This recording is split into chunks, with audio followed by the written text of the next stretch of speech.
बताया गया है कि ईश्वर वही है जो कुछ भी कर सकता है। ठीक। ईश्वर वही है जो कुछ भी कर सकता है, जो किसी नियम के अधीन नहीं है, किसी भी नियम के नीचे नहीं है, हर नियम को बनाने वाला ईश्वर है। जी। तो अब सनातन धर्म का ईश्वर क्या है कि वो निराकार भी है, वो साकार भी है। वो क्या कहते हैं, वो दिख भी सकता है, नहीं भी दिख सकता है, इसीलिए मूर्ति पूजा हमारे यहाँ, दोनों चीज़ें हैं। हुँ। अच्छा, इसके आगे क्या है कि वो सच भी बोल सकता है, वो झूठ भी बोल सकता है। अस्सलामु अलैकुम वरहमतुल्लाहि वबरकातुहू। अल्लाह की ज़ात से उम्मीद है आप तमाम नाज़रीन किराम खैर आफ़ियत से होंगे।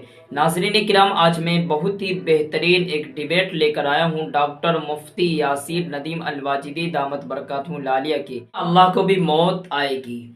दोस्तों, आपको अजीब लग रहा होगा ये मेरी बातें सुनकर। मैं ये नहीं कह रहा, बल्कि एक सनातनी भाई है, उनका अकीदा है कि ईश्वर खुदा भगवान जो होता है वो मरता भी है और जीता भी है।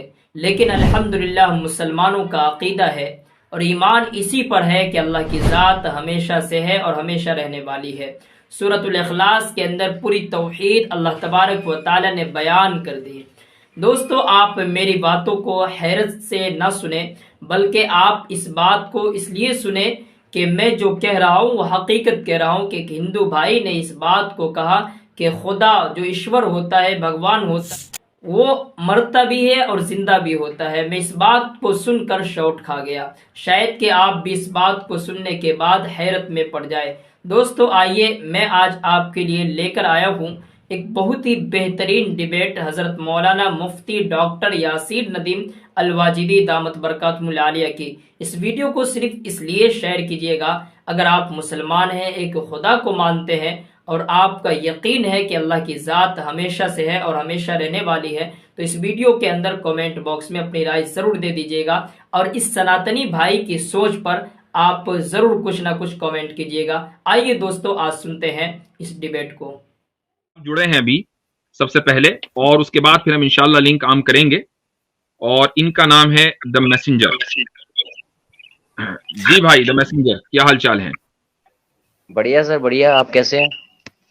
वही ठीक था पहले वाला। अच्छा अच्छा, वही ठीक था। ये तो आपने स्टार्ट में ही हमें मसल दिखाना शुरू कर दिया। हाँ, मतलब ये कि अगर अच्छा, आप जो है अपनी वीडियो के साथ आए तो ज्यादा बेहतर है। वीडियो तो आपकी ऑन ही थी ना? जी जी ऑन थी। वो एक्चुअली थोड़ा सा घर, मेरा जिस रूम में हूँ, कोई मसला नहीं है, कोई मसला नहीं है। वो थोड़ा सा गंदा है, इस वजह से। चलें, कोई मसला नहीं है, नो टेंशन। आप लोग कैसे हैं? सब बढ़िया? बिल्कुल ठीक ठाक हैं। आप शायद इससे पहले भी आने की कोशिश कर रहे थे, तो फिर मुझे किसी ने बताया कि भाई आज की स्ट्रीम में आप आना चाहते हैं, तो मैंने कहा जी ठीक है। मैंने उन साहब को, आपके जो हमारे जो म्यूचुअल फ्रेंड है, मैंने उनको लिंक भेज दिया था। उस तरीके से आप आए हैं। हाँ, बस जी फरमाइए। अचानक मेरे पास आया अभी अभी व्हाट्सएप में, तो मैंने ज्वाइन कर लिया। अच्छा, तो क्या आप जी आप सनातनी हैं? जी सनातनी हूँ। अच्छा अच्छा, ठीक है। तो आप को जो आप क्या समझते हैं कि एक सनातनी जो मजहब है या जो धर्म है, जी वो सारी इंसानियत को कबूल करना चाहिए? जी जी बिल्कुल। सारी इंसानियत को कबूल करना चाहिए, ठीक है। तो उसकी वजह क्या है, क्यों कबूल करना चाहिए? कोई खास बात सनातन धर्म में? सर एक्चुअली मैं इस तरह से नहीं आना चाहता था। मेरे कुछ क्वेश्चंस थे जो मैं मतलब क्लियर करना चाहता था। उसी के लिए मैंने कहा, उसने मुझको कहा था कि ये क्वेश्चंस आप सर से पूछ सकते हैं, तो शायद वहां पर आपके जवाब मिल जाए। मैं इंशाल्लाह आपके सवालात का जवाब भी दूंगा, क्योंकि मैंने आपसे आपका तारुफ पूछा और मैंने कहा चलो मुख्तसर ये भी पूछ ले। जाहिर है कि मैं मुसलमान हूँ और मैं ये चाहता हूँ कि सारी दुनिया इस्लाम कबूल करे, और उसकी वजूहात हैं। और आप सनातनी हैं, मैंने आपसे पूछा कि आप चाहते हैं कि सारी दुनिया सनातन धर्म कबूल करे, तो उसकी कोई ना कोई वजह होनी चाहिए। अच्छा, हमारी जो वजूहात हैं वो सबको पता है, लेकिन और हम उसको 1000 मरतबा कह चुके हैं कि भाई ये वजह है, ये वजह है, और 100 ही वजूहात हैं। उसमें तो 2-4 हम जिक्र भी कर देंगे। लेकिन हमने सनातनियों के साथ बहुत सारी स्ट्रीम्स की हैं। आमिर हक के चैनल पर हुई हैं, सैम स्टालिन के चैनल पर हुई हैं। और जब भी हम ये पूछते हैं कि भाई सारी इंसानियत सनातन धर्म को क्यों कबूल करे, तो सनातनी भाई इस चीज को बयान नहीं करते। नहीं, ऐसा नहीं। मैं बयान कर देता हूँ। मुझे लगता है कि मुझे नहीं लग मैं मतलब ऐसा नहीं था कि मेरा एक्सपेक्टेशन कुछ और था। अगर आप पूछ रहे हैं तो मैं बता देता हूँ जी कि दुनिया में जो जितनी भी जो भी इंसानियत है, मनुष्यता है, वो सनातन धर्म से ही प्राप्त हुई है। बाद में उसके बाद उसमें जो चेंजेस होते गए कि भाई ये नहीं, ये सही नहीं है, वो सही नहीं है, ऐसे करके बदलाव होते गए, तो उसकी वजह से नए नए पंथ और मत अस्तित्व में आ गए। मगर असल में तो अगर देखा जाए तो जड़ से हम मूल रूप से तो सनातनी है सभी लोग। दूसरी बात ये है कि दुनिया में केवल सनातन धर्म ही एक ऐसा धर्म है जो सर्वोच्च ईश्वर को सिद्ध कर सकता है। इसके थोड़ा सा गाढ़ी हिंदी के गाढ़ेपन को थोड़ा सा हल्का कर लें ताकि सभी लोग समझ सकें। ठीक है। हाँ। तो दुनिया में केवल सनातन धर्म ही एक ऐसा धर्म है जो सुप्रीमेसी ऑफ गॉड को प्रूव कर पाता है। ओके। अब जैसे सुप्रीमेसी ऑफ गॉड की बात आती है, जैसे लास्ट टाइम मेरी शायद बात हुई थी, आपके उसमें आते हैं 2 लोग थे उसमें, शायद यहाँ पर उसमें से आवाज़े हक हैं। हाँ, बैठे हुए हैं आमिर हक साहब जी। जी कैसर भाई की स्ट्रीम में आए थे ये। जी अच्छा जी। सुप्रीमेसी ऑफ गॉड को सनातन धर्म एस्टेब्लिश करता है मोस्ट सक्सेसफुली, आप कह रहे हैं? जी बिल्कुल सक्सेसफुल। तो उसमें क्या है, तीन विषय थे। तो उसमें सबसे पहला विषय है कि कौन सा धर्म ऐसा है जो गॉड को सुप्रीमली वहां पर प्रूफ रख पाता है कि हाँ भाई गॉड है, क्रिएशन है, तो उसका क्रिएटर है तो वो कौन है, तो वो समझा पाता है। तो ये चीज मैंने वहां पर उस दिन पूछी थी, तो मुझे बताया गया कि जो इस्लाम है उसमें कहा गया है कि ये गॉड की जो सुप्रीमेसी है उसको समझाया नहीं जा सकता। तो ये तो फिर एक वैसी बात हो गई कि मतलब एक थोपना हो गया कि भाई अब कल को हमें कोई और नया व्यक्ति मिल जाएगा, वो हमसे कहेगा कि मैं आपका ईश्वर हूँ और मुझे मानो, तो हमें उसे भी मान लेंगे। अगर थोड़ी देर के लिए हम ये मान भी लें कि हमारे यहाँ इस्लाम में गॉड की सुप्रीमेसी को समझाया नहीं जा सकता, और आप ये दावा कर रहे हैं कि हिंदुइज्म में या सनातन धर्म में समझाया जा सकता है, तो क्या आप कोशिश करेंगे कि हमें समझाएं कि आपके यहाँ गॉड की सुप्रीमेसी कैसे एस्टैब्लिश करते हैं? हाँ, मैं बिल्कुल कर सकता हूँ जी। देखिए, गॉड की सुप्रीमेसी ऐसी है कि एक नियम है जो वैसे जनरलाइज भी है, और बृहदारण्यक उपनिषद में भी इसको बताया गया है कि ईश्वर वही है जो कुछ भी कर सकता है। ठीक। ईश्वर वही है जो कुछ भी कर सकता है, जो किसी नियम के अधीन नहीं है, किसी भी नियम के नीचे नहीं है, हर नियम को बनाने वाला ईश्वर है। जी। तो अब सनातन धर्म का ईश्वर क्या है कि वो निराकार भी है, वो साकार भी है। वो क्या कहते हैं, वो दिख भी सकता है, नहीं भी दिख सकता है, इसीलिए मूर्ति पूजा हमारे यहाँ, दोनों चीजें हैं। अच्छा, इसके आगे क्या है कि वो सच भी बोल सकता है, वो झूठ भी बोल सकता है, ये भी बात आ जाती है, क्योंकि नियम के नीचे नहीं है। अगर हम इस नियम के नीचे उसको मान लेंगे कि वो झूठ नहीं बोल सकता। 2 + 2 = 5 कर सकता है?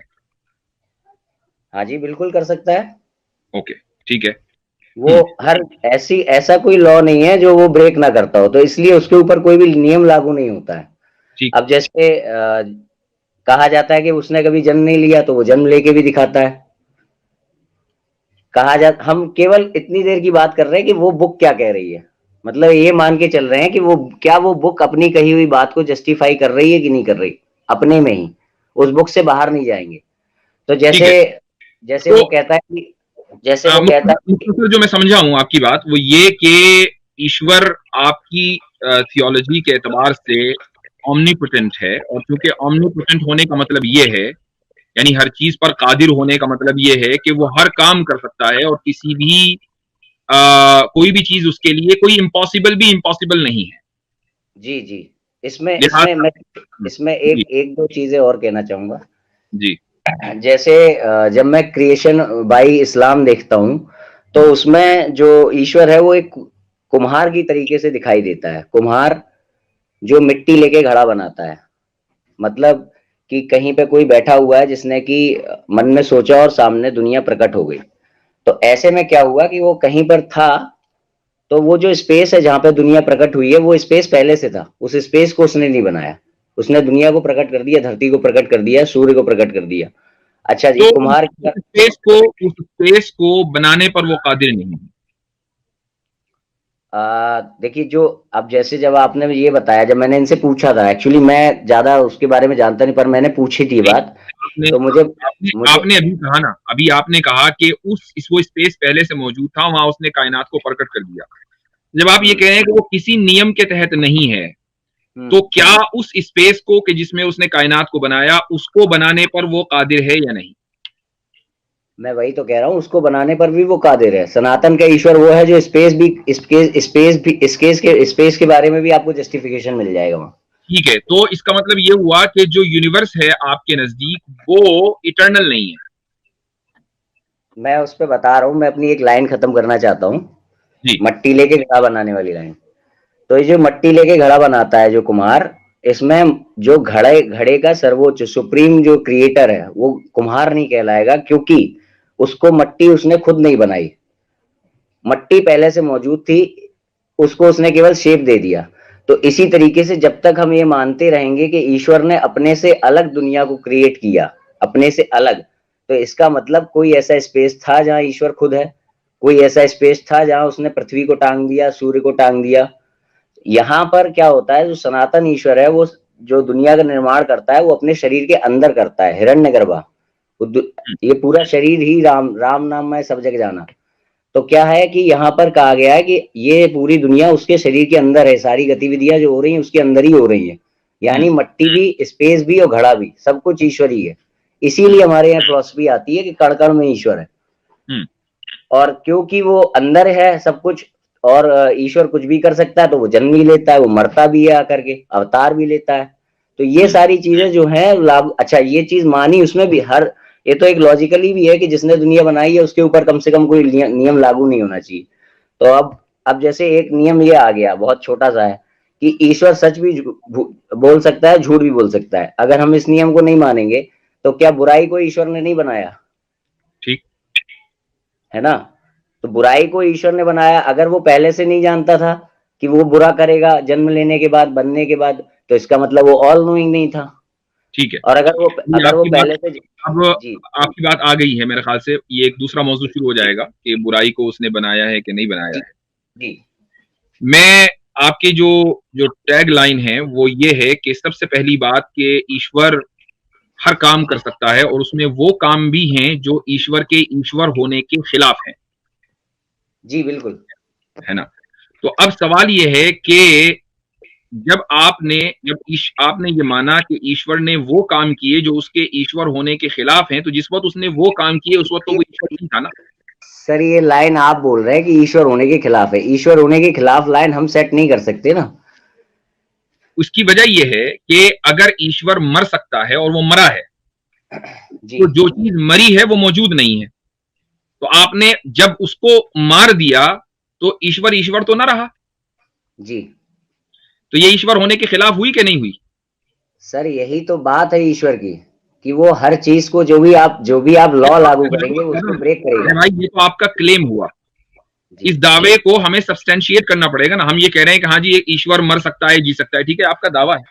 अब जब हम उस जी दावे को, क्लेम को स्क्रूटनाइज करेंगे तो हम ये देखेंगे कि ईश्वर जब मर गया तो वो ईश्वर डेड हो गया। जो डेड हो गया तो वो ईश्वर कैसा? तो अब यही तो मुझे बताइए। चलिए ठीक है, एक मिनट मेरी बात। जी जी जी आपकी बात तो मैंने बड़ी सबर से सुनी है। अब मेरी बात सुन लीजिए आप, जी कि आप ईश्वर की सुप्रीमेसी उन चीजों के जरिए साबित कर रहे हैं कि जो एक इंसान में, यानी हम जैसे लोगों में भी, जिनको डिफिशिएंसी समझा जाता है, एक इंसान जब मर जाता है तो उसको ये नहीं कहा जाता कि ये इंसान है, ये कहा जाता है कि ये इंसान की लाश है। इंसान तो चला गया, मर गया। जी तो जो चीज हमारे यहां डिफिशिएंसी है, आप जी उसके जरिए गॉड की सुप्रीमेसी साबित कर रहे हैं। भाई सुप्रीमेसी तो आप उन कैरेक्टरिस्टिक्स के जरिए साबित करेंगे जो हमारे यहां भी सुप्रीम है। आप साबित उनके जरिए कर रहे हैं कि जो हमारे यहां लोअर हैं। क्या किसी लोअर चीज से सुप्रीमेसी साबित हो सकती है? क्या ये बात कहीं पर आपके गॉड ने आपकी बुक में कहीं कही है कि लोअर चीज से सुप्रीमेसी साबित नहीं होगी? हमारे खुदा ने और आपके खुदा ने, बनाने वाले ने अकल दी है। क्या उस अकल के जरिए हम, चूंकि मैं अगर कुरान की कोई आयत बयान करूंगा, कुरान की आयत बयान करूंगा, तो क्या आप उस कुरान की आयत को मान लेंगे? अगर मैं कह दूं कि हाँ बताया है, आप मान लेंगे? मैं एक जगह ये जानता हूँ कि एक जगह उन्होंने ये जरूर कहा है कि ईश्वर वही है जो कुछ भी कर सकता है। नहीं, मैं तो आपसे कुछ भी का मतलब कुछ ये कह रहा हूं कि क्या आपको, आपने कहा कि हमारे किताब में कहीं लिखा हुआ है, अगर मैं बता दूं तो आप क्या मान लेंगे? अच्छा अगर हाँ, मैंने कहा ना मैं किताब से बाहर नहीं जाऊंगा। मैं ये नहीं कहूंगा कि नहीं भाई ये बात उन्होंने नहीं कही है, मिला दी गई है, या ईश्वर की कही हुई बात नहीं है। जो कुरान उस करीम किताब की आयत है वलिल्लाहिल मसलुल आला, कि अल्लाह ताला के लिए आला तरीन जो हायर कैरेक्टरिस्टिक्स हैं वो अल्लाह ताला के लिए साबित हैं, उसके लिए लोअर कैरेक्टरिस्टिक्स साबित ही नहीं है। तो कुरान करीम ने वाज़ेह तौर से ये बात कह दी है। अब मुझे बताइए कि आप इसको मानते हैं कि नहीं? तो अब मैं यहाँ पर ये बात पूछ रहा हूँ कि उन्होंने एक जगह जब उन्होंने अपनी बात को बदला है तो उन्होंने कहा कि ईश्वर वो है जो कुछ भी कर सकता है। तो उन्होंने यहाँ जब ये कह दिया कि ईश्वर वो है जो कुछ भी कर सकता है, तो इसमें कुछ भी में तो सब कुछ आ गया ना, कि उसमें भी फिर ब्रेक है। कुछ भी में वो तमाम की तमाम चीजें हैं जो खुदा की कुदरत में शामिल हाल हैं, जो इंट्रेंसिकली इम्पॉसिबल नहीं है। यानी जिसको, मिसाल के तौर पर मैंने आपसे सवाल किया था कि 2 + 2 + 2 = 5 हो सकता है कि नहीं, इंट्रेंसिकली ये चीज इम्पॉसिबल है। और आई डोंट नो कि अगर आप इंट्रेंसिकली का मतलब समझ रहे हैं कि नहीं। तो अगर एक चीज, मैं उसको आसान जबान में कैसे कहूं आमिर भाई, इंट्रेंसिकली यानी फी हद्दी जाती फी नफ्सी, इसको क्या कैसे कहेंगे? अपनी जात में ही कह सकते हैं, फी नफ्सी। हाँ, मतलब उनके लिए हम तो समझ रहे हैं, तो मैंने इसीलिए इंग्लिश का लफ्ज बोला था। आप इसको गूगल कर लें भाई, द मैसेंजर साहब, ये जो लफ्ज मैंने बोला है कि कोई भी चीज जो इंट्रेंसिकली इम्पॉसिबल होती है वो खुदा की कुदरत में शामिल नहीं, वो मकदूर नहीं है, यानी खुदा की कुदरत में नहीं, लिहाजा कुदरत का क्वेश्चन उसके ताल्लुक से होगा नहीं। ये ऐसा ही है जैसे कि आप ये कहें कि क्या स्क्वायर सर्कल बन सकता है? नहीं बन सकता, ये इंट्रेंसिकली इम्पॉसिबल है। 2 + 2 = 5 कभी नहीं हो सकता, ये इंट्रेंसिकली इम्पॉसिबल है। खुदा अपने जैसा नहीं बना सकता, अगर अपने जैसा बना सकता तो बनाएगा, और अगर बनाएगा तो फिर एक नहीं है। फिर आपका जो अकीदा है कि भाई ईश्वर एक है, वो एक नहीं रहा ना। ठीक है, तो अब यहाँ पर एक चीज ये मान सकते हैं कि कुरान के द्वारा स्थापित होने वाला जो ईश्वर है वो भले ही चलिए लोअर क्लास के काम है, पर वो लोअर क्लास के काम नहीं कर सकता है, इतना तो मानेंगे।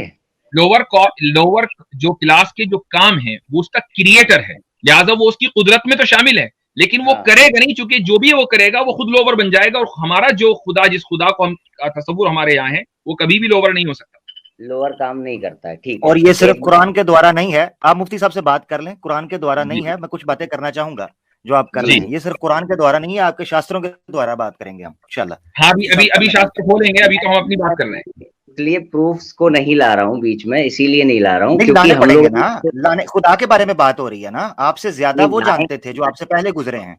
लाएंगे और आपने भी कहा कि आप किताब से बाहर नहीं निकलेंगे, तो शास्त्र तो आएंगे ना। हाँ, किताब से बाहर करने का मतलब मैं ये चैलेंज नहीं करूंगा कि नहीं साहब यहाँ पर ये नहीं, ये खुदा ने कहा ही नहीं होगा, या ये किताब झूठी है, मैं ये नहीं कहूंगा कहीं पे। आपकी जो किताब है उसके बारे में बात हो रही है। हाँ, अच्छा, अब जब एक परसेप्शन हमारा सेट हो गया कि खुदा जो है वो बनाया तो है उसने लोअर चीजों को, मगर लोअर चीजें कर नहीं सकता है, इतना तो मतलब यहाँ से तभी हम आगे बढ़े, इसको फिक्स कर लें कि वो लोअर चीजें कर नहीं सकता है। लोअर चीजें अगर वो करेगा तो फिर वो खुदा नहीं है, वो खुदा की पोजीशन से डिस्क्वालीफाई हो जाएगा। जो लफ्ज आपने बोला नहीं कर सकता, मुझे इस पर एतराज है। वो नहीं करेगा, कर सकते की बात नहीं करेगा, चूंकि वो उसका खालिक है। अच्छा, तो मुझे अब ये बताइए, आपके मुताबिक आपने ये कहा कि जी खुदा मर सकता है, मैंने सिंपल सा सवाल किया, जब वो मर गया तो फिर खुदा कौन था? उसका क्या जवाब है? ये वो जो मरना और जीना हमारे लिए है ना, वो हमको हमारी दुनिया में आके मर के भी दिखाता है, हमारी दुनिया में आके जी के भी दिखाता है। तो अगर वो मरने के बाद भी जिंदा था तो मरा नहीं? तो वो हमारी जो मरना और जीना शब्द है वो हमारे लिए है ना, व्यवहारवाद में वो दो चीजें, परमात्मा। तो फिर आप फिर ये दो, अगर ये दोनों चीजें सिर्फ हमारे ही एतबार से हैं तो इनकी तो कोई हकीकत और रियलिटी रही नहीं ना। अगर उसका मरना भी जीना ही है तो सीधा वो ये क्यों नहीं कहता कि वो हमेशा के लिए जिंदा है? हमारे लिए रियलिटी हो गई ना, राम आए मरे, कृष्ण आए मरे, हमारे लिए मैं ये कह रहा हूं कि अगर उसके मरने के बाद भी वो जिया ही जिया, तो आप सिंपल ये कहना कि वो तो हमेशा जिंदा है। जी, पर वो मर भी सकता है, वो मनुष्य का रूप लेके जन्म ले सकता है। नहीं, वो मर गया, जब वो मर गया आप ये कह रहे हैं कि वो अभी भी जिंदा है। अगर वो मरने के बाद भी जिंदा है और आपको पता है राइट, अगर आप ये कह रहे हैं कि हमारे एतबार से उसने मर के दिखाया, आप तो उसको मरा हुआ नहीं मान रहे ना, तो आपको पता है कि मरने के बाद भी वो जिंदा है, वो तो फिर अपने कि वो हमेशा जिंदा है, आप उसको मरा हुआ क्यों कहते हैं? वो मरा भी, वो जन्म भी लेता है, यही तो बात है, उसके सामने भी लग सकता है, ही नहीं लग सकता। आप मेरा पॉइंट नहीं, ये पॉइंट है, ये सबसे अहम पॉइंट है। रुक जाइए, आपने ये कहा कि वो हमारे एतबार से यानी इंसानों के एतबार से उसने करके दिखाया कि मैं मर भी सकता हूँ। कहते हैं व्यवहारवाद, इसको व्यवहारवाद कहते हैं। व्यवहारवाद के हिसाब से वो मर सकता है, परमार्थवाद के हिसाब से नहीं मर सकता। उसने आपको ये करके मर के बताया ताकि आप ये समझ लें कि वो हर काम कर सकता है, राइट? जी जी बिल्कुल। तो उसका मरना ही था ना, तभी तो मानेंगे। जब उसका मरना था तो वो मर गया। फिर ईश्वर कौन था जब वो मर गया? अब अगर आप ये कहेंगे कि वो जिंदा था तो फिर वो मरा नहीं। ईश्वर जब मनुष्य रूप में जन्म लिया तो वो मरा, ईश्वर फिर भी रहा। यही तो ईश्वर का खेल है। चलिए खैर, मैं इसको अगले उससे थोड़ा सा डिफाइन कर सकता हूँ। मुझे मौका एक मिनट आमिर भाई जी। हाँ, मैं इसमें बात करना चाहता हूँ। अच्छा, उस दिन जब इनके साथ बात उसमें जब इनके साथ बात हुई थी, उस वक्त मैंने इनसे सिंपल एक चीज पूछी थी कि किसी चीज पर आपका विश्वास होना एक अलग चीज है और किसी चीज को मुकम्मल तौर पर समझ पाना, उसका आपकी बुद्धि पे उतर जाना, ये अलग चीज है। और उसमें मैंने एक मिसाल इनसे पूछी थी कि जो संसारा है या पुनर्जन्म का कॉन्सेप्ट है, आप इस पे विश्वास रखते हैं? इन्होंने कहा मैं रखता हूँ। तो मैंने कहा क्या आप इसको एक्सप्लेन कर पाएंगे, क्या इसको डिटेल के साथ समझा पाएंगे? इन्होंने कहा नहीं, अभी मैं उस बारे में ज्ञान हासिल कर रहा हूँ, मुझे नहीं पता मैं समझा पाऊंगा। जरा सुनिए मेरी बात, सुनो मैं आपको तब से सुन रहा हूँ ना मेरा भाई, मैं तब से हालांकि आपने कितनी बातें की हैं जो आपके शास्त्रों के खिलाफ जाती हैं, ठीक है, कितनी बातें आपने की हैं, मैं सुन रहा था। और मुफ्ती साहब ने भी आपको मौका दिया, आप खुल के बात करें। देखे मेरा भाई, स्वामी दयानंद सरस्वती साहब ने ऋग्वेद का भूमिका लिखते हैं और उस भूमिका के अंदर वो कहते हैं कि ईश्वर कभी भी जिस्म ले नहीं सकता, मनुष्य की शक्ल में आ नहीं सकता। ये मुमकिन नहीं कि उसकी वजह ये है कि हमें यह मानना पड़ेगा कि जब ईश्वर ने जन्म लिया तो ईश्वर आमिर ने भाई खुद को क्रिएट किया, खुद को। आपकी आवाज कट रही है। मैं फोन से आता हूँ हजरत, मुझे फोन से आना। चले आप इतने फोन से आइए और मैं एक चीज अपना पॉइंट एक और मुकम्मल कर लूं और उसके बाद सैम भाई आपको अभी जो मरने और जीने की बात ईश्वर के, आपने ये कहा कि वो इंसान के एतबार से मरा है। मैं ये कहता हूं कि क्या ईश्वर आपके एतबार से हकीकी मौत के ऊपर कुदरत रखता है या नहीं? एक्चुअल डेथ के ऊपर, कि मर जाए बस, इंसान के एतबार से नहीं अपने एतबार से मर जाए। क्या इसमें बात आती है कि इसमें ये बात आती है कि सबसे पहले फिर ये जानना पड़ेगा कि मरना और जीना है क्या। मरना और जीना, मरने का मतलब मरना यानी अब वो नॉन एग्जिस्टेंस में चला गया। क्या ईश्वर नॉन एग्जिस्टेंस में जा सकता है? जब तक ये शब्द एक मनुष्य के रूप से है, मनुष्य की वाणी से निकल रहा है मरना, तो ये व्यवहारवाद है। और व्यवहारवाद के अनुसार फिर ईश्वर मर सकता है, जन्म भी ले सकता है। मैं मरने की बात ही नहीं कर रहा हूं, मरने का लफ्ज मैंने वैसे ही बोला, असल है नॉन एग्जिस्टेंस। क्या ईश्वर नॉन एग्जिस्टेंस में जा सकता है? तो मैं बता, नॉन एग्जिस्टेंस में जा सकता है, बिल्कुल जा सकता है नॉन एग्जिस्टेंस में। ठीक है, अब ईश्वर नॉन एग्जिस्टेंस में चला गया, ईश्वर डज नॉट एग्जिस्ट जी। अब ईश्वर कौन है? ईश्वर फिर भी रहेगा परमार्थवाद में। आपने अभी कहा कि वो नॉन एग्जिस्टेंस में चला गया, अब नहीं रह सकता वो, क्योंकि वो नॉन एग्जिस्टेंस में चला गया। सर ये व्यवहारवाद में कहा है मैंने, मनुष्य के बात से भाई, वो आपके एतबार से। मैं कह रहा हूँ ईश्वर अपने एतबार से नॉन एग्जिस्टेंस में जा सकता है या नहीं? बात तो तब भी आप और मैं ही कर रहे हैं ना, मनुष्य कर रहा है ना बात। जब तक हमारे द्वारा उसकी बात हो रही है तब तक वो व्यवहारवाद में एग्जिस्टेंस से बाहर भी जाएगा, एग्जिस्टेंस के अंदर भी जाएगा। इसका मतलब ये है कि आप भी ये मान रहे हैं कि ईश्वर ये काम नहीं कर सकता, तो आपने भी उसकी कुदरत को महदूद कर दिया, लिमिट कर दिया। जी आमिर भाई दोबारा आ गए। जी जी, अच्छा मैं ये चीज कह रहा था, हाँ मेरी आवाज आ रही होगी। अच्छा, एक तो ये चीज है, जब इन्होंने मुझसे पूछा था ना कैसर भाई की स्ट्रीम में, ये वैसे किसी हमारे एक्स हिंदू भाई नौ मुस्लिम हैं, उनके तवस्सुत से ही आए हैं, मैंने कहा बताता चलूं। तो उस वक्त इन्होंने ये सवाल रखा था कि मैं ये पूछना चाहता हूं कि क्या हम अल्लाह को समझ सकते हैं मुकम्मल तौर पर? मैंने कहा समझने से मुराद क्या है? एक वो है, ये चीज तो समझ आती है, इससे आगे आप समझने से क्या मतलब समझते हैं? इन्होंने कहा जी वो कैसे है, इस वक्त कहाँ है, किस तरह दिख, क्या? मैंने कहा ये डिटेल तो हम नहीं जानते, ये मुतशाबिहात में से है, इसका हम क्लेम नहीं करते। और अल्लाह ने भी इस बारे में कहा है कि ला युद्रिकुल अब्सार व हुवा युद्रिकुल अब्सार, ठीक है, ला तुद्रिकुल अब्सार व हुवा युद्रिकुल अब्सार, कि अब्सार उसका इहाता नहीं कर सकती, तो इहाता हम नहीं कर सकते। हाँ, उस बारे में हम बुनियादी मालूमात जो हमें कुरान से मिलती है उसको हम सामने लेकर चल सकते हैं। खैर वापस आते हैं उस पर। मैंने फिर इनसे एक सवाल पूछा था कि आमिर भाई एक पॉइंट मेरे जहन में आया आपकी इस बात पर, मुझे इजाजत दीजिए। मैसेंजर साहब, क्या आप ईश्वर को मुकम्मल जान सकते हैं? बिल्कुल जान सकते हैं। तो फिर ईश्वर महदूद हुआ, लिमिटेड हुआ? कैसे? जब आप किसी चीज के बारे में मुकम्मल इंफॉर्मेशन हासिल कर लें तो वो लिमिटेड है। क्या इंसान अनलिमिटेड को जान सकता है? अनलिमिटेड को ईश्वर क्या करता है, जैसे ही हम बात का जवाब दीजिएगा। क्या आप अनलिमिटेड इंफॉर्मेशन हासिल कर सकते हैं? क्या इंसान अनलिमिटेड जान सकता है?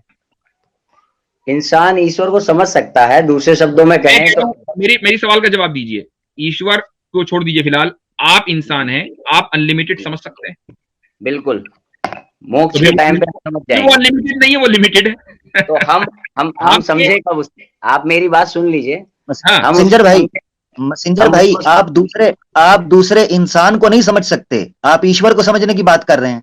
आज तक इंसान अपनी बीवी को नहीं समझ सका, और आप कहते हैं मैं ईश्वर को समझ सकता। अच्छा मैसेंजर भाई, मेरी बात थी ना बीच में, जिससे मुफ्ती साहब को पॉइंट नजर समझ आया था। मैं उस तरफ, यहाँ पे क्या है, ईश्वर को ये भी कहा गया है, आप समझ सकते हो, पूरी तरीके से समझ सकते हो, मगर वो क्या है, परमार्थ हो जाएगा, हम खुद ईश्वर में जाके लीन हो जाएंगे। हमारा मोक्ष क्या है? यही तो मसला है। अभी देख, मेरी बात सुने। इसे कहते हैं कि अद-दलीलु अलल मतलूब। ठीक है, आप एक ऐसी चीज को दलील के तौर पर पेश कर रहे हैं जो आप बजाते खुद दावा है, क्लेम ही ये है। ये इलॉजिकल आर्गुमेंट होगा अगर आप थोड़ा सा मंतिक को, फलसफे को इस्तेमाल करें। याद रखें, जितने लोग आते हैं जहां पर, सुन लेना भाई एक मिनट, भाई एक मिनट जरा। हाँ देखें, मैंने अक्सर नोट किया है, जो आप भी कर रहे थे, कि ईश्वर क्या मनुष्य के रूप में आ सकता है, प्रकट हो सकता है? ये सवाल के जवाब में आमतौर पर श्री राम और श्री कृष्णा को पेश कर दिया जाता है, और इस तरह के विष्णु के अवतारों को पेश कर दिया जाता है। हालांकि वो खुद चीजें भी डिस्प्यूटेड हैं, कन्फ्लिक्टेड हैं। उनके बारे में हिंदुओं के अंदर कॉन्फ्लिक्ट है। कोई यूनानिमसली ये हिंदुइज्म के जितने सेक्ट स्कूल ऑफ थॉट्स हैं, यूनानिमसली इस पर मुत्तफिक ही नहीं है। स्वामी दयानंद सरस्वती साहब ने श्री राम और श्री कृष्णा को कहा ये साधारण मनुष्य थे, हाँ बार बार जन्म लेकर आते थे, ये उन्होंने खुद कहा है। इसका मतलब यह है कि आप एक ऐसे आर्ग्यूमेंट को पेश कर रहे हैं ईश्वर को मनुष्य के रूप में दिखाने के लिए, जो खुद कॉन्फ्लिक्टेड है, कतई नहीं है, जन्नी है, एब्सोल्यूट नहीं है। एक तो ये चीज है, ठीक है। आपका माइक म्यूट है, जरा सुन ले मेरा भाई, आपका माइक म्यूट है, जरा सुन ले। दूसरी चीज ये है, आपने कहा कि ईश्वर, बड़ी अजीब बात है और मुफ्ती साहब ने रखा भी, कि ईश्वर का जो ऐब आप एक्सप्लेन कर रहे हैं, उस ऐब को बतौर उसके आला होने के लिए पेश कर रहे हैं, कि वो मरता है, जीता है और आकर इधर जाता है, और मिसालें किनको दे रहे हैं? जो कन्फ्लिक्टेड है। ये एक ऐसा पैराडॉक्स है जिसको एक्सप्लेन करना बड़ा जरूरी है। मैं आपको बता देता हूं, मुझे आपकी वेदास के अंदर, अगर आप शास्त्र पढ़ेंगे, अगर आप शास्त्र पढ़ेंगे, फिर मैं आपको मौका दूंगा। जी ठीक है जी। ये याद रखें कि जब आप ईश्वर की कुदरत पे बात करेंगे और आप कहेंगे कि वो हर चीज कर सकता है, तो सवाल ये उठता है कि आपके बकौल जो पापी है उसको वो माफ कर सकता है? और क्या पुनर्जन्म में, यानी अगले जन्म के अंदर जो उसको सजा मिलनी है, वो उसको नहीं दे सकता है, रोक सकता है उससे? अगर आप कहें रोक सकता है, मुतलकन रोक सकता है, तो ये उसके अदल के खिलाफ है, क्योंकि उसने वेदास के अंदर लिखा हुआ है कि वो कभी ना पापियों को अपना आशीर्वाद नहीं देता। तो आपका ईश्वर खुद ऐसे कानून के अंदर फंस जाएगा। अगर आप, न सिर्फ ये कि इंसाफ के खिलाफ है, बल्कि रीइंकार्नेशन के पूरी फिलॉसफी के खिलाफ है। बिल्कुल बिल्कुल बिल्कुल उस चीज के खिलाफ हो जाएगा। तो ये याद रखें, जिस चीज को आप कुदरत देना समझते हैं वो ऐब है, ठीक है, वो ऐब बन जाएगा। एक साधारण इंसान भी पूरी कुदरत रखते हुए बुरा काम नहीं करता। मुझे नहीं समझ आती कि ईश्वर की कुदरत ऐसे कामों के अंदर ही क्यों आप लोग साबित करते हैं जिससे उसका नुक्स निकलता हो, जिससे उसकी बुराई छलकती हो। कोई और दूसरे काम नहीं है कि जो उसकी तरफ मंसूब किए जा सकें। उसका इंसान बनना ही उसकी कुदरत को वाज़े करेगा, उसका मृत्यु करना लेना ही उसकी कुदरत को वाज़े करेगा, उसका इंसानी रूप में जन्म लेना ही उसकी कुदरत को वाज़े करेगा। ये बड़ी अजीब बात है। बहुत उम्दा पॉइंट। सवाए शिर्क के कोई चीज नहीं जवाब जवाब आप बोल सकते हैं। जी द मैसेंजर साहब कहां चले गए? स्टक हो गई है उनकी आईडी। बोले भाई चले खैर ठीक है, तो आई डोंट नो कि अगर वो हैं यहाँ पर, चले गए।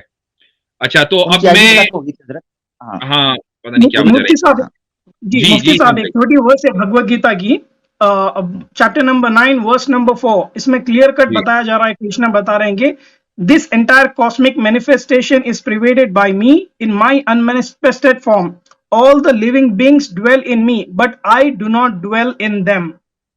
मैं किसी के अंदर ड्वेल नहीं करता हूं। और कमेंट्री में भी यही बता रहा है कि the world and all the souls in its are both God's energies and within his personality, however Krishna himself says he does not dwell in any living being that is infinite is not contained by the finite being. तो आपने जो सवाल किया था ये वही दर्शा रहा है ये वर्स। आपने पूछा था कि आपकी जो लिमिटेड नॉलेज है क्या वो अनलिमिटेड नॉलेज को पा सकती है?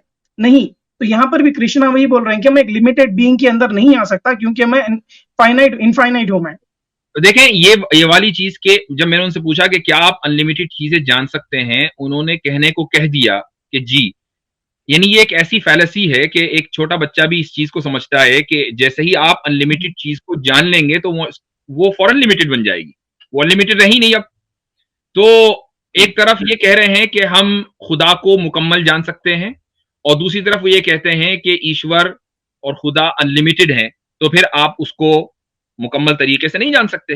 ये दोनों चीजें एक साथ नहीं हो सकती। ये एक बहुत ही कॉमन सेंसिकल चीज है। तो बात यही है जी।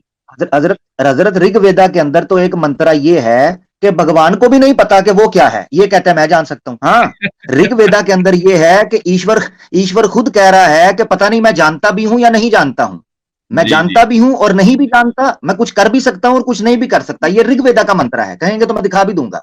तो ईश्वर अपने बारे में ये कह रहा है और मनुष्य साधारण मनुष्य उठ के कहेगा कि जनाब मैं ईश्वर के बारे में जानता हूं। अजीब है।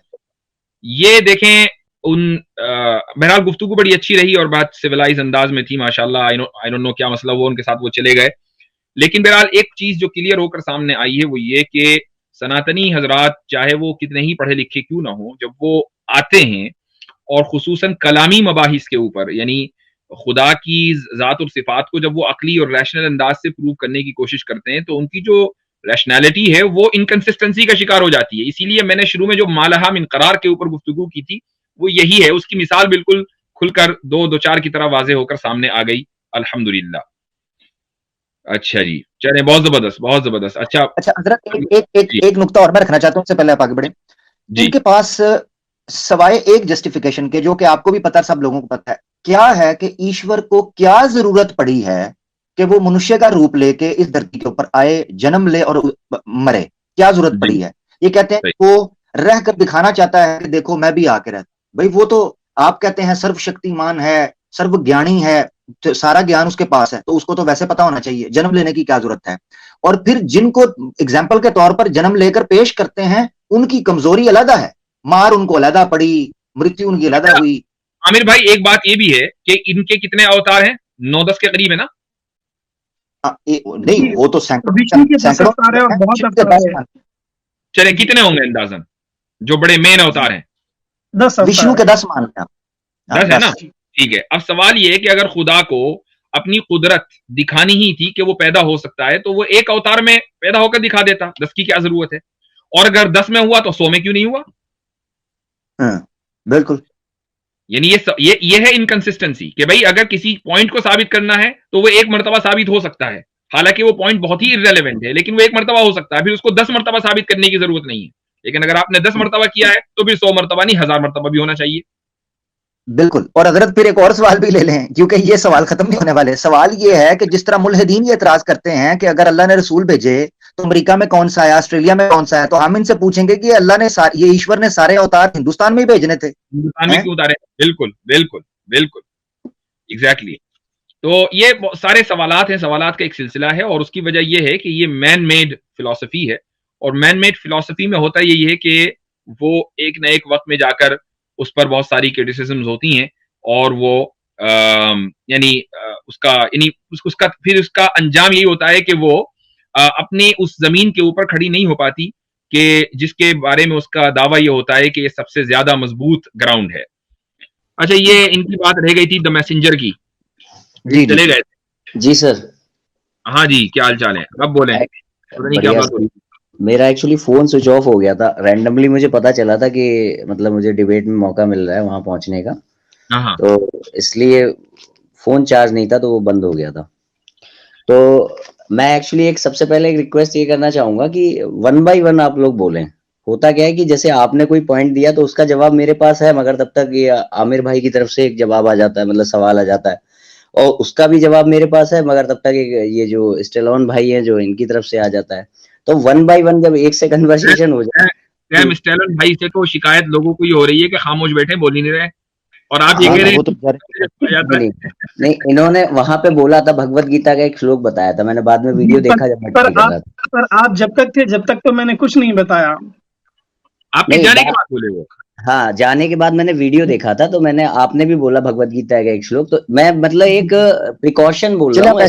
आप ऐसे करें मैसेंजर भाई, आप बात रख लें, हम खामोशी से सुनेंगे, आप बात रख लें, ठीक है, चले। हाँ, तो सबसे पहले मैं एक ये बात फिक्स मान लेता हूँ कि खुदा में ऐब नहीं हो सकते, ऊपर वाले में, ये मानूं कि ना मानूं, मैं आपसे पूछ रहा हूँ ये मुफ्ती सर। हाँ बिल्कुल, खुदा में ऐब नहीं, खुदा में ऐब है। तो फिर अब बात ये आती है कि ये जो ऐब वाले लोग हैं, इनको खुदा ने बनाया कि नहीं बनाया? हाँ, ऐब का क्रिएट करना, ऐबदार नहीं बनाता इंसान को। अगर अगर खुदा ने बुराई तख्लीक की है और तख्लीक की है, तो उससे खुदा बुरा नहीं बन गया। जी, ठीक है। अच्छा, और दूसरी एक बात ये आती है कि जैसे ये तो फिक्स ही हो गया कि वो जन्म नहीं ले सकता, ये भी क्लियर है ना? बिल्कुल ठीक है, क्योंकि उस समय आपने कहा था कि उन्होंने ये नहीं कहा है कि मैं जन्म नहीं ले सकता, मैं जन्म लेता नहीं हूँ। नहीं, चूंकि जन्म लेना भी ऐब है। अच्छा, ठीक है, जन्म लेना भी ऐब है। ठीक है जी, ये भी मेंशन होगा मेरे ख्याल से। हाँ बिल्कुल। आपके शास्त्रों में भी है। हाँ, चले आगे। मैं आपकी बातों का जवाब दूंगा, आपने जो बोला दयानंद सरस्वती जी को लेके, मैं दूंगा उनका जवाब। तो अभी मैं ये मान लेता हूँ कि खुदा में ऐब नहीं हो सकते, ठीक है। तो अब ये मुझे बताइए कि जैसे एक प्रकरण आता है कि शैतान, तो शैतान को खुदा नहीं बनाया ना? खुदा है, बिल्कुल। शैतान को खुदा ने बनाया, तो शैतान ये चाहता, आप अपनी बात जो है ना मुकम्मल कर लें, बीच में आप सवाल करेंगे तो मुनासिब नहीं है, आप पूरी बात रख लें अपनी। हाँ, तो शैतान को खुदा ने बनाया, शैतान ये चाहता है कि वो उनकी एजुकेशन में मिलावट करे, जो एजुकेशन वो कुरान के जरिए देना चाहते हैं लोगों को। अब जब वो मिलावट करे, तो इसका मतलब क्या खुदा ये चाहते हैं कि मिलावट वाला ज्ञान पहुंचे लोगों के पास? ठीक, ये सवाल है आपका। तो फिर प्रामाणिकता कैसे बचती है? ठीक, हो गया आपका सवाल? जी, बताइए। ठीक है, आपको क्या लगता है कि खुदा ने इंसानियत को क्यों पैदा किया है? सर, ये सवाल पे सवाल हो गया एक, आप एक्सप्लेन करिए ना, अब आप भी तो पूछिए हैं। आपके इस सवाल का जवाब जो है वो इसी उसमें है। आप अपना पूरा सवाल का जवाब दीजिए मेरे, जैसे मैंने अपना पूरा सवाल बोला वैसे आप दीजिए। फेयर इनफ जी। खुदा ने इस इंसानियत को जो तख्लीक किया है वो उसके इम्तिहान के लिए कि खुदा इंसानियत ये तय करे कि हमें खुदा की बनाई हुई जन्नत में जाना है या जहन्नम में जाना है जी। ये तय करने के लिए जरूरी है कि खैर को पाने के लिए यानी अच्छाई को पाने के लिए जरूरी है कि बुराई का वजूद हो, बुराई एग्जिस्ट करे और आप उस बुराई को जो कि एग्जिस्ट कर रही है, जो शैतान के जरिए आई है, शैतान ने जिसको प्रमोट किया है, आप उस बुराई को बाईपास करके आप उस अच्छाई को हासिल करें। उसकी वजह यह है कि दुनिया में कोई भी चीज ऐसी नहीं है कि जिसको आप अचीव करें, अचीव का लफ्ज बोल रहा हूं, और उसमें कोई एफर्ट ना हो, वरना फिर वो अचीव नहीं है। मिसाल के तौर पर अगर किसी का बाप मर जाता है और उसकी औलाद अपने बाप की दौलत हासिल करती है, इनहेरिट करती है, तो इनहेरिट करना अचीव करना नहीं है, क्योंकि अचीव करने में एफर्ट लगना जरूरी है और एफर्ट होने चाहिए, रेजिस्टेंस। तो अब अगर आप अचीव कर रहे हैं अच्छाई, तो फिर बुराई के जरिए रेजिस्टेंस आना जरूरी है, और रेजिस्टेंस जब भी आएगा जब बुराई मौजूद होगी, तो इसमें कोई हर्ज नहीं है। सर, मेरा क्वेश्चन ये था कि शिक्षा में मिलावट करने वाले को भी उन्होंने ही बनाया ना, तो यानी वो ये चाहते हैं कि शिक्षा में मिलावट हो। शिक्षा में मिलावट करने से क्या मुराद है, क्या मतलब है आपका? ऐसे कोट्स आए हैं कि शैतान जो है उनकी आयतों में मिलावट कर देता है, या आयतों को मिलावट के साथ समझाता है लोगों को, या कुछ ये जो आपने स्टोरी सुनी है, ये जो स्टोरी आपने सुनी है, इनकी कोई हैसियत नहीं है। ठीक है, इसको छोड़ दीजिए। शैतान ये चाहता है ना कि हम लोग बुराई करें। हाँ बिल्कुल, इसमें कोई शक नहीं। अब ये चाहने वाले को बना तो वो ही रहे हैं, ठीक, तो फिर ये डिसाइड कैसे हो कि वो जब एक तरफ बुराई चाहने वाले को बना रहे हैं, तो फिर डिसाइड कैसे हो कि ये जो वो किताब दे रहे हैं वो रियल है? मैं आपको एक मिसाल से समझाता हूँ इसको। आप मान जी। लीजिए मेरे स्टूडेंट हैं, मेरी क्लास में मौजूद हैं जी और मैंने आपको पूरा कोर्स पढ़ाया जी और पूरे कोर्स में बताया कि देखो भाई ये सारे फार्मूलाज हैं, ये सारी थ्योरीज हैं, ये सारे प्रैक्टिकल्स हैं, सब मैंने आपको समझा दिया, ठीक। जी। अब उसके बाद मैं आपको मल्टीपल क्वेश्चंस का जो है वो मल्टीपल आंसर्स का बल्कि मल्टीपल क्वेश्चंस का आपको पेपर बनाकर देता हूँ कि मैं एक क्वेश्चन दिया और उसके कई सारे ऑप्शंस हैं। अब अगर जी। वो सारे के सारे ऑप्शंस दुरुस्त होंगे तो आप जी। चाहे ना चाहें लेकिन तब भी आपके 100% ही आने हैं, आप मजबूर हैं कि आपके 100% आए। लेकिन मैं ये चाहता हूं कि आप डिजर्विंग कैंडिडेट हैं, लिहाजा आप अपने बलबूते के ऊपर आप कामयाब हो, मेरी वजह से कामयाब ना हो, लिहाजा उन 4 में से 3 को मैं हर हाल में गलत लिखूंगा और 1 को सही लिखूंगा ताकि आप 1 को सही इंतखाब कर सकें। और मैंने आपको पढ़ा दिया है ऑलरेडी।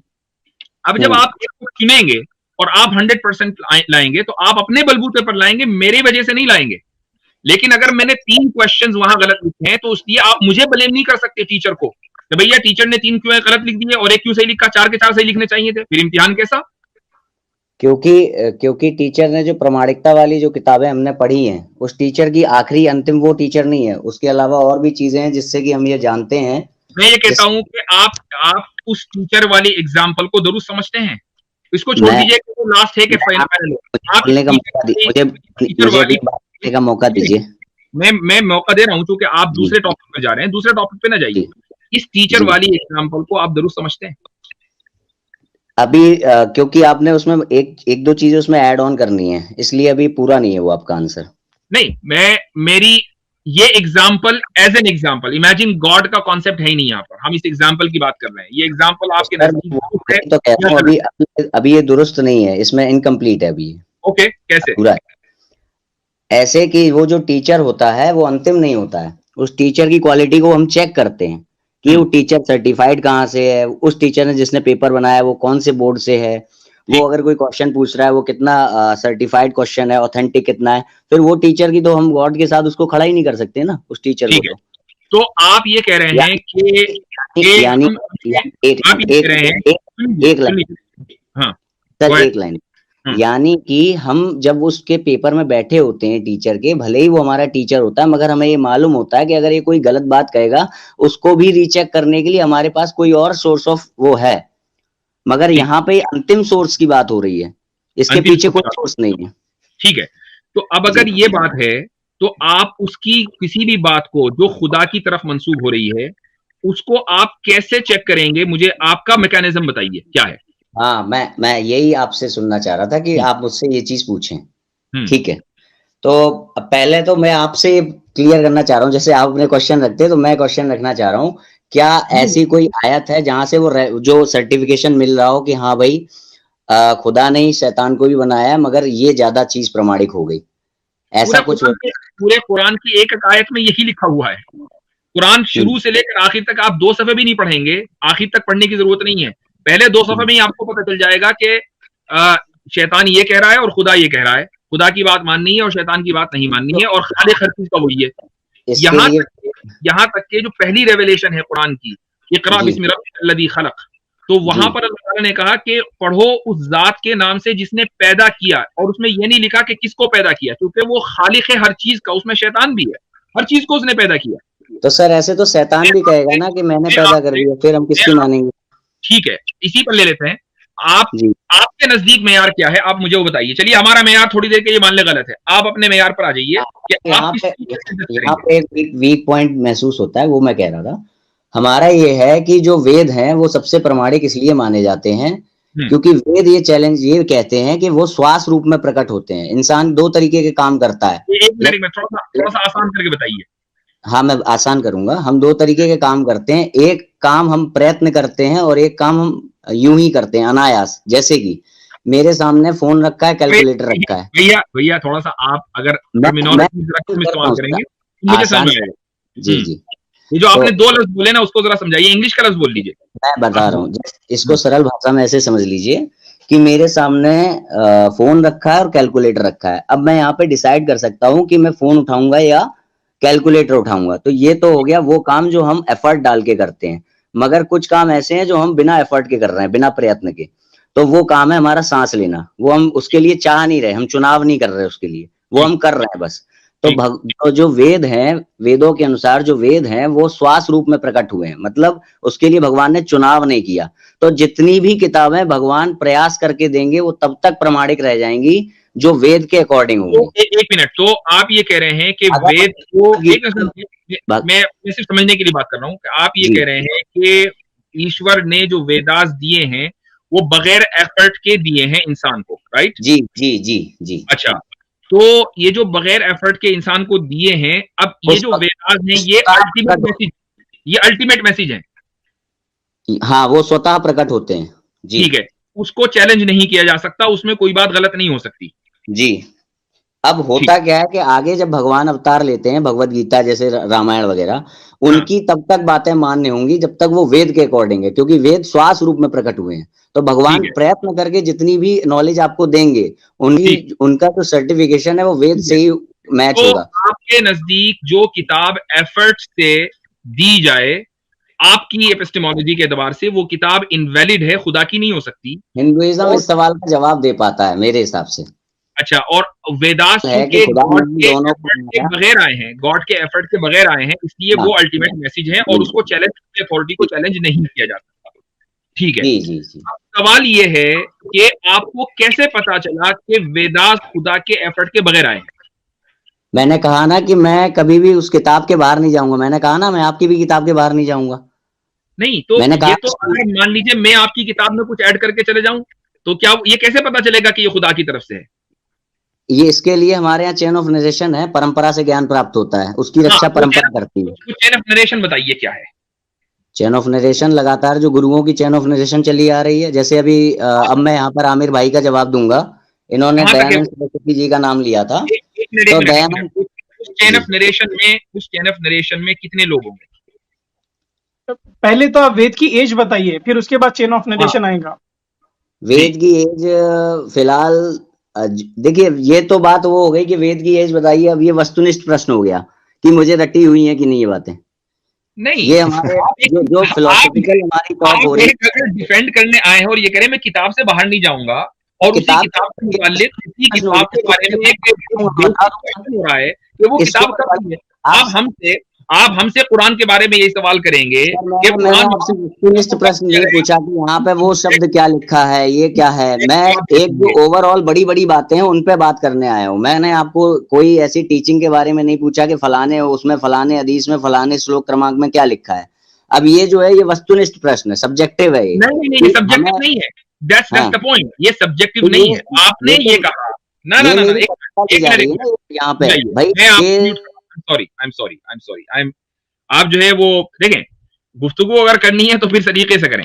आपसे एक सवाल किया और आप फंस गए तो आप ये कह रहे हैं कि सब्जेक्टिव क्वेश्चन है। आप अगर ये कह रहे हैं कि खुदा ने, ईश्वर ने बगैर एफर्ट के ये कलाम जिसको वेद कहा जाता है इंसानियत को दिया है, और हम आपसे ये सवाल कर रहे हैं कि कब दिया है, और आपके पास ये जवाब ना, और आप ये कहें कि नहीं ये सब्जेक्टिव है, ये तो मुझे मालूम नहीं है, और आप इस सवाल को डॉज कर दें, दैट इज नॉट फेयर। आपको ये बताना पड़ेगा कि वो कब दिया, और ये बताना पड़ेगा कि आपको कैसे पता चला कि वो बगैर एफर्ट के दिया, और उसमें आप वेद को कोट नहीं कर सकते क्योंकि वेद ही तो अंडर क्वेश्चन है। ये तो ऐसे ही हुआ कि जैसे कि आप मुल्जिम से पूछें कि भाई तुमने जुर्म किया है, वो कहे कि नहीं मैंने तो कोई जुर्म नहीं किया, और हम इसी को एविडेंस मान लें। मुल्जिम का कॉल कभी भी एविडेंस नहीं हो सकता। जी अब बोलें। जी, अब मैं एक क्वेश्चन यहाँ पे रखना चाहूंगा कि कई बार मुझे ऐसा दिया जाता है कि ये जो है खुदा, इसमें मिलावट नहीं की जा सकती, कुरान के लिए बोला जाता है अक्सर। मैं आपसे सवाल वेदास के ताल्लुक से एग्जांपल दे रहा हूँ ना, आप समझने की कोशिश तो करिए, मुझे बोलने तो दीजिए। तो मुझे एक कोट किया जाता है कि भाई कुरान खुद ये बात कहती है कि इसमें मिलावट नहीं की जा सकती। तो यहाँ पर भी वही चीज आ गई ना कि वो किताब खुद कह रही है, इसलिए मान लिया जाए कि मुजरिम से पूछा जा रहा है कि तुम मुजरिम हो कि नहीं, तो मुजरिम कह रहा है नहीं हो, तो इसलिए हम मान लें। बात तो वही आ गई ना यहाँ पे, आप ऐसे कह रहे हो। मैंने इसीलिए शुरू में कहा था नहीं ऐसा नहीं है, दोनों इक्वल नहीं है, दोनों इक्वल नहीं है। एक मिनट, लेट मी फिनिश, मेरी लाइन को फिनिश हो जाने दीजिए। मैंने इसीलिए शुरू में कहा था मैं किताब की टीचिंग, जो किताब के अंदर की चीज होगी उसे चैलेंज नहीं करूंगा। आपने किताब के द्वारा सिद्ध करिए अपना पॉइंट। तो मैं अपने किताब के द्वारा सिद्ध कर रहा हूँ कि उसमें ये लिखा हुआ है कि वो जो है श्वास रूप में प्रकट होते हैं। इसके अलावा हमारे जो चैन ऑफ नरेशन गुरुओं की आ रही है, 102 लाख वर्ष पुरानी जो चैन ऑफ नरेशन है, स्वयं भगवान से शुरू हुई है, उसके गुरु आज भी विद्यमान है। अच्छा, ये उस बात का भी जवाब है। नरेशन आपके पास है लिखी हुई 2 लाख गुरुओं के नाम है? बिल्कुल, 2 लाख गुरुओं के नाम नहीं है उसमें। जो पहले शुरुआत के गुरु थे उनकी उम्र लंबी होती थी, 1-1 लाख वर्ष होती थी। 1-1 लाख वर्ष होती थी और 2 लाख साल हैं टोटल। ये मैं एक अमूमन बता रहा हूँ, मगर इस सवाल का जवाब भी मैं आपको दे सकता हूँ अगर मुझे टाइम देंगे तो। भाई अगर 2 लाख साल टोटल हैं और 1-1 लाख उम्र होती थी तो 2 गुरु होने चाहिए या 3 गुरु होंगे आपके? नहीं तो सबकी नहीं थी ना 1-1 लाख, बाद में कम होती चली जा रही ना। चले अगर कम होगी तो 1 लाख से 70 साल तो नहीं आनेंगे ना, 1 लाख से 90,000, फिर 80,000, फिर 50,000, तो इस तरह आपके पास 7-8 गुरु होने चाहिए। ये हम लोग सेट नहीं कर सकते, 155 गुरु हैं अभी तक। तो और आपके पास एक देखें, ये सारी जो बातें हैं ना, ये अभी तक के टोटल आप इलॉजिकल बात कर रहे हैं। देखिए कोई भी चीज अगर हम बात करते हैं लॉजिक की बुनियाद पर, तो हमें टेक्स्ट को, अगर आपको ये देखना है कि ये टेक्स्ट जो है ये खुदा का कलाम है या नहीं है, तो हमें उसमें अपनी अकल को कहीं ना कहीं इस्तेमाल करना पड़ेगा। मैं ये कहना कि मेरी किताब में ये लिखा हुआ है, ये मेरे लिए कन्विंसिंग नहीं है, ये आपके लिए कन्विंसिंग हो सकता है। अच्छा ठीक है सर, मैं आपकी ये बात मान लेता हूँ कि हमें अपनी अकल का इस्तेमाल करना पड़ेगा। अब ये आप ही बता दीजिए मुझे। मैं एक चीज बताता हूँ आपको, आमिर भाई आपने वेद के ऊपर कल एक स्ट्रीम की है, उसका कोई पॉइंट जो वेद के ताल्लुक से जरूर कहिएगा, या सैम भाई से भी मैं चाहूंगा जी, वेद की हकीकत के ताल्लुक से। वेद के हवाले से ये है कि जो कल मैंने एक्सप्लेन किया उसी को ले लेते हैं। वैसे तो ओरिजिन से और उसकी इटर्निटी के ऊपर सारे सवाल आते हैं। ये जो वेद जिन्होंने लिखा है अभी तक इनकी कंफर्मिटी नहीं हुई, इनकी कंफर्मेशन कोई नहीं है कि वेदास लिखे किसने हैं, ठीक है। यानी मिसाल के तौर पे स्वामी दयानंद सरस्वती ने शतपथ ब्राह्मण जो है उसको कोट करके कहा है कि वेद इब्तदा में इन द बिगिनिंग 4 बड़े सेजिस को दिए गए थे। वो अलग बात है कि उपनिषद में लिखा है वो 4 देवता हैं, और ये भी अलग बात है कि किसी और उपनिषद के अंदर लिखा, उसका हवाला भी मैं दे दूंगा स्क्रीन के ऊपर। अगर ये कहेंगे कि ये पहले कह रहे थे ना जी, अगर हम कुरान के अंदर देखें या इस्लाम में देखें तो अल्लाह हमें एक कुम्हार की तरह क्रिएट इस तरह दिखाई देता है जैसे मट्टी लेकर। तो भाई आपकी शास्त्रों के अंदर भी ईश्वर वेदों को, बल्कि ब्रह्म वेदों को इसी तरीके पर बनाता है। वो आग को उबालता है, काटता है, धरती के अंदर से कुछ और चीज निकालता है, उसका नेक्टर जूस निकाल के कोई एक वेद बनाता है, दूसरे से एक वेद बनाता है, ठीक है। और उनका नाम रख दिया है अग्नि, आदित्य, वायु, उनसे कशीद करके उनका एक्सट्रैक्ट निकाल के वेदास को बनाता है, ठीक है। चलिए अब तो, यहाँ पर मैं आपसे अब सर मुफ्ती सर अब मैं थोड़ी देर आमिर भाई से, क्योंकि दयानंद नाम दूसरी तीसरी बार ले रहे हैं। मेरा सवाल ये है, मेरा सवाल सुन लीजिए। वो तो मैंने आपकी पिछली चीज की बात की ना कि अगर आपको ये नजर आता है तो हमें आपके शास्त्रों के बकौल भी वो एक नजर। मेरी बात नहीं, आपने मुझे स्टार्ट में आके क्या कहा कि ये नहीं बोलेंगे, मैं बोला तब से बोला। ठीक है मान गया। कैसे मैं खामोश रहा? मान गया भैया, आगे बढ़िए। हाँ मान गए ना, अब खामोश रहना मेरा भाई जी। सीखें, चीजों के साथ सीखना भी है, सिर्फ झाड़ना नहीं है, सीखना भी है। अच्छा जी, तो सवाल तो मेरा होगा ना मेरा प्यारा भाई, वो ये होगा वेदास लिखे किसने? और ये मैं ये नहीं कह रहा, अब शुरू जब वेदास आए हैं ना उस वक्त किसने लिखे थे, ये बताएंगे जी। वेदास अपौरुषय हैं। वेदास जब भगवान सृष्टि की रचना करते हैं तो स्वतः प्रकट होते हैं, भगवान उसके लिए प्रयत्न नहीं करते। मैं पूछ रहा हूँ लिखे किसने, मुझे बात समझी आपने? मैं क्रिएशन की बात नहीं, लिखने वाली बात तो ये है कि जब लिखने की चीज जब बारी आई तब लिखेगा। शुरू में तो मुंह जमानी कन्वर्ट हुए ना पीढ़ी। मैंने आप सवाल ये है क्यों, वजह क्या है, मुश्किल क्यों पड़ रही है? सवाल क्या था दोबारा बोलूं?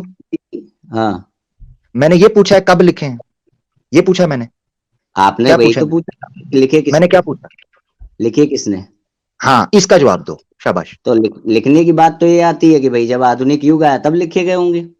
मैं कह रहा हूं ये पूछा मैंने कब, फिर वही बात किसने? अरे किसी इंसान ने लिख दिए, मान लिया, चलिए कौन था? हाँ इस तरह हो, आहिस्ता आहिस्ता, किसने? ठीक है, कौन था?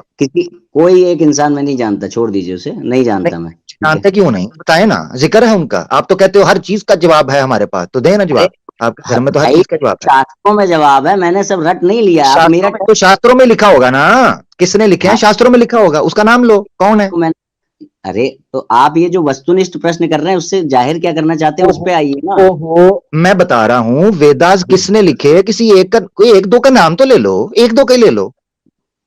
भाई देखिए, जो वेदास हैं वो अलग अलग ऋषियों ने वेदों के जो मंत्र हैं तो वो मैंने महसूस सवाल क्या पूछ रहा हूँ, सवाल पूछा है जो मैंने, उसकी तरफ क्यों नहीं आते यार? बड़े ज्ञानी हैं आप। सवाल पूछा है, कोई एक का नाम बताओ, आप मुझे डिटेल में ले जाते हो।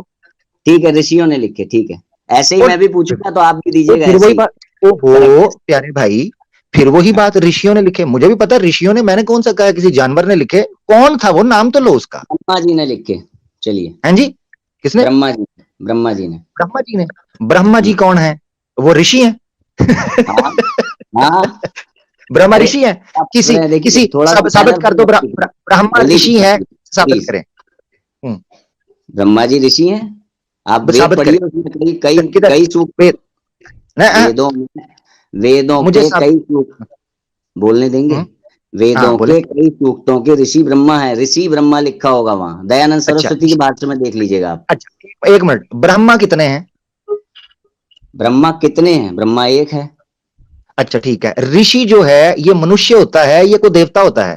अब देखिए, आप फिर वस्तुनिष्ठ में ही चलते जा रहे हैं, आप ओहो, अपनी बात रखिए ना। मेरी बात सुने, एक मिनट मेरी बात जब सुने। मुफ्ती सर से ब्रह्मा, मैंने अगर आप ये कहें, एक मिनट, अभी मैं हवाला देने लगा, एक मिनट रुकिएगा। मुफ्ती सर ने आमिर कहा भाई, था आमिर भाई एक मिनट, मेरे ख्याल से आप जो कहना चाह रहे हैं वो आप कह दीजिए कि वेद का जो लिखने वाले हैं वो कौन है जी। हाँ, मैं इनको एक हवाला कोट करता हूँ, वो कि मैं लैपटॉप से निकल चुका हूँ, मैं फोन से बैठा हूँ, एक रेफरेंस इनको कोट करता हूँ। ये कह रहे हैं कि एक ब्रह्मा जी थे। मैं अभी एक रेफरेंस कोट करूंगा इन किताबों की, तो एक मिनट जरा रुकें। अच्छा जी, ये एक रेफरेंस है हमारे सामने।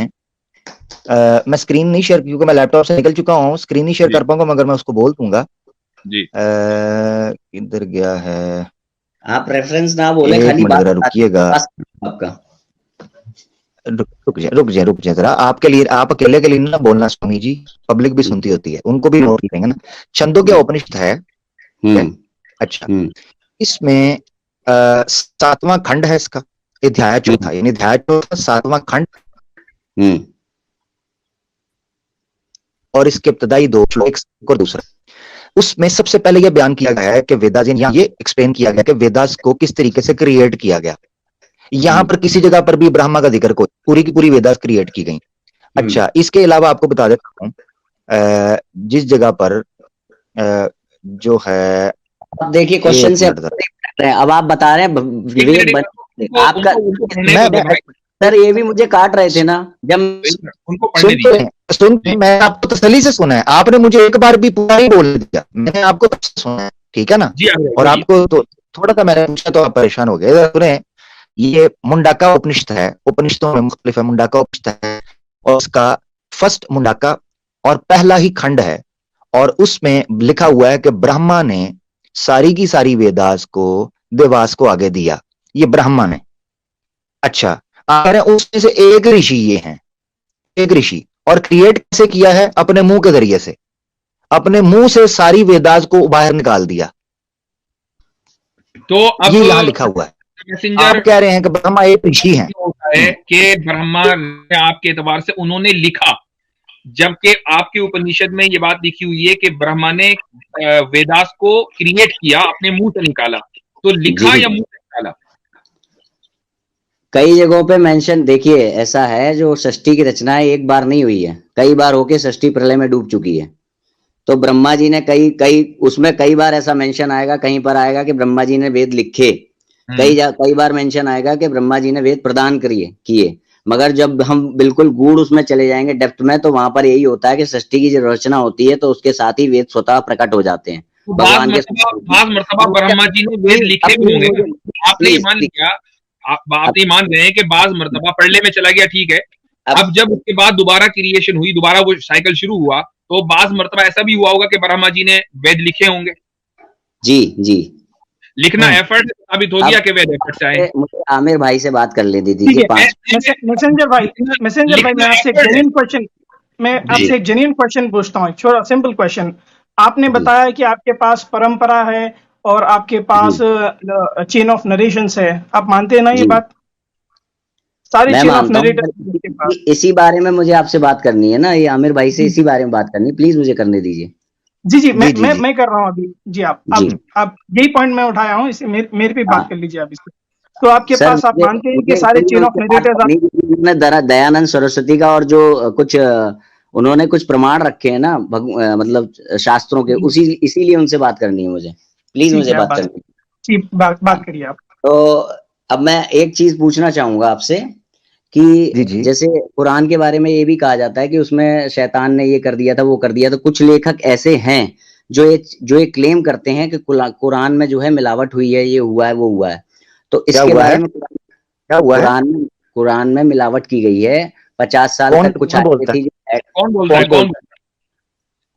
कुछ लेखक हैं ऐसे मेरे कौन पास कौन है? है उनका कुछ नहीं ना, कुछ कुछ मैं कहता हूँ, कुछ चलिए लेखक कहते मैं हैं दे वेदास मैंने बनाई सलमान हैं। रुश्दी, मैं सलमान रुश्दी बोलता है। मैं देता हूँ। मुझे डर इस बात का है कि मुझे फोन ज्यादा यूज करना नहीं आता है। मेरे फोन में एविडेंस है और उसमें वो नाम है। सलमान रुश्दी बोलता है, मैं आपको हेल्प कर दूं। अब शायद यही नाम होगा, शायद हाँ यही नाम है। शायद, हाँ, है। अब शायद। बात ये आती है, मेरा सवाल ये है कि आप ही की बात को क्यों माना जाए, ये उनकी बात को क्यों ना ठीक है, माना ठीक है। गलत मैं समझे आपसे, ना। आमिर भाई एक मिनट, जी। आमिर भाई आप समझते हैं कि स्वामी दयानंद सरस्वती और सलमान रुश्दी दोनों इक्वल स्टेटस के हैं? बिल्कुल। दयानंद सरस्वती जो है वो प्रमाणिक गुरु नहीं है, सर्टिफाइड नहीं है। अच्छा, आपकी एक बात हजरत मैं आपको पता है बताता हूँ कि आप। मुझे पता है कि मुझे सलमान जो रुश्दी बताया कौन है? है, एक मुझे मिनट, मेरे फ्रेंड ने जो बताया वो सुन लीजिए। एक आपकी मिनट, बात फ्रेंड की फ्रेंड की बात बाद में जो करना। आपको पता है सलमान रुश्दी कौन है? देखिए मुझे सलमान नहीं पता है। मैं सलमान ये जानता हूँ रुश्दी कि आपके सलमान आपके रुक अनुसार वो जाइए, प्रमाणिक। रुक जाइए। सलमान रुश्दी के साथ तारुफ करा दे हम आपसे कि सलमान रुश्दी कौन है। सलमान रुश्दी वो शख्स है कि जिसने एक बदनामे जमाना किताब सैटानिक वर्सेस लिखी और झूठ का पलंदा, जिसकी वजह से और उससे पहले ही वो इस्लाम से निकल चुका था। वो खुद अपने आप को मुसलमान नहीं मानता, बिल्कुल एथियस्ट है वो एथीस्ट है। उसने इस्लामोफोबिया के मर्ज में मुब्तला होकर और इंग्लैंड में जो भी उसको स्टेटस हासिल करना था वो हासिल करने के चक्कर में उसने एक किताब लिखी जो बदकिस्मती से मशहूर हो गई। आप उसको, सलमान रुश्दी को और स्वामी दयानंद सरस्वती को, जो कि हिंदुइज्म के एक बहुत बड़े फिरके के रहनुमा हैं, आर्य समाज के, आप दोनों को एक मान रहे हैं, ये आप कह चुके हैं। अब मैं अपना जवाब दूं अब आपको? जी जवाब आपका मिल गया। सलमान रुश्दी को आपने स्वामी दयानंद से मिला दिया। बहुत जिंदाबाद, सही जा रहे हो। मतलब ये फिर हेल्दी कन्वर्सेशन नहीं होती इस तरीके से। रिजल्ट पे मत आइए प्लीज। मुझे आपको मेरी बात सुनो मैसेंजर, एक मिनट, एक मुझे बात बताओ पूरी सिंसियरिटी के साथ। जब आपको सलमान रुश्दी का पता ही नहीं है यार, क्यों डेंगे मारते हैं? क्या जरूरत है बात करने की जब पता ही नहीं सलमान? शब्द प्लीज मर्यादित रखिए। डेंगे मेरी बात सुनो, 1.5 घंटे से आपको मौका दिया है। सलमान रुश्दी का पूरी दुनिया को पता है सलमान रुश्दी कौन है। अच्छा, आपके तो साथ सुनिए सुनिए, आपके साथ तो सबसे ज्यादा आपको टाइम दिया गया, सबसे ज्यादा टाइम आपको दिया गया है सर, तो मत दीजिए फिर। अभी तक के कोई एक पॉइंट भी आप साबित नहीं मैं कर तो पाए। बिल्कुल करेक्ट पॉइंट पे हूँ। देख, मुझे अपनी बात रखने दीजिए। जो दयानंद सरस्वती, मैसेंजर भाई बहुत टाइम हो गया। मैसेंजर भाई बहुत टाइम हो गया। एक मिनट दीजिएगा। मेरा भाई मेरी बात सुने, ये आपको टाइम मुफ्ती साहब की ही स्ट्रीम में ही मिला है और यही मिलेगा। ये इनका खिलाक है, ये आपको इतना टाइम दिया है। आप मेरे पास होते 1.5 से 2 मिनट बाद आप जा चुके, आप रेस्ट कर रहे होते मेरा भाई। मैं आपको सही बता रहा हूँ भाई, क्योंकि मैं उन लोगों से बात नहीं करता जिन लोगों की बुनियाद ना हो। मैं मेरी बात सुन लेना प्यारे भाई, मेरी बात सुन। चले, मेरे ख्याल से देखिए ऐसा है द मैसेंजर साहब, बात आपसे हुई, हमें अच्छा लगा चूंकि बहुत ही आपने मर्यादा के साथ और एक अच्छे अखलाक का मुजाहरा किया है, विच जो सनातनियों में बहुत रेयर है आजकल। तो ठीक है, आपने बहुत अच्छे अखलाक का मुजाहरा किया, उसके लिए मैं आपको मुबारकबाद देना चाहूंगा। लेकिन मैं चाहूंगा कि आप अगली कि हमारे पास, सुन लीजिए, मेरी स्ट्रीम 3 घंटे होती है और 7 मिनट ऊपर हो चुके, ठीक है? तो सर साहब मुझे बस 2 मिनट दीजिए, आप इनसे एक जेन्युइन सवाल पूछना है। इसमें मेरा कोई दोष नहीं है ना सर। मैं अगर कोई गलत बात बोल रहा हूँ जो लॉजिकली नहीं हो तो आप बताइए। गलत बोल रहे हैं आप, गलत बोल रहे हैं मेरा भाई, गलत ही बोल रहे हैं। ये बात तो उसमें मुझे बोलने का दिया जा रहा है, आप छोड़ देते हैं कि आपकी बात लॉजिकल है या नहीं। सैम भाई लास्ट कमेंट कर रहे हैं आपके साथ। जी मैसेंजर भाई, जैसे कि आपने बोला था कि आपके पास चेन ऑफ नरेटर्स है, सारे नरेटर्स है आपके पास और आप मानते हैं कि वेद ऑथेंटिक है, राइट? जी। और ये एक पहले ओरल ट्रेडिशन से आया है, लोग मेमोराइज करते थे, आज के दौर में भी मेमोराइज करते हैं। ये चेन ऑफ नरेटर्स आपके पास है, गुरु परंपरा, ठीक है? जी। ठीक है, तो आप विष्णु पुराण अगर आप पढ़ेंगे बुक नंबर 3 चैप्टर नंबर 4, तो पहले तो मैं आपसे एक सवाल, सिंपल सवाल करना चाहता हूँ। वेद, जो 4 वेद है ना आज के दौर में, कितने वर्सेस मौजूद है इसमें? रैंडम नहीं है, मुझे याद नहीं है। 22,000 ऐसे कुछ है, 20,000 के ऊपर है, 20-22,000 है। ठीक है, ओके, ठीक है।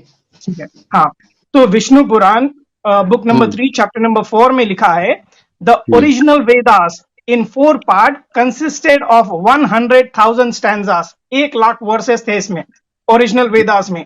अगर जी। आपकी गुरु परंपरा जो थी, चेन ऑफ नरेटर्स थे जो मेमोराइज करते थे, ओरल ट्रेडिशन से आ रहे थे अभी तक के, तो जी 1,00,000 वर्सेस आपके 4 वेदास में आज मौजूद रहना चाहिए था, पर वो जी नहीं है। आज सिर्फ 20,000 है सिर्फ।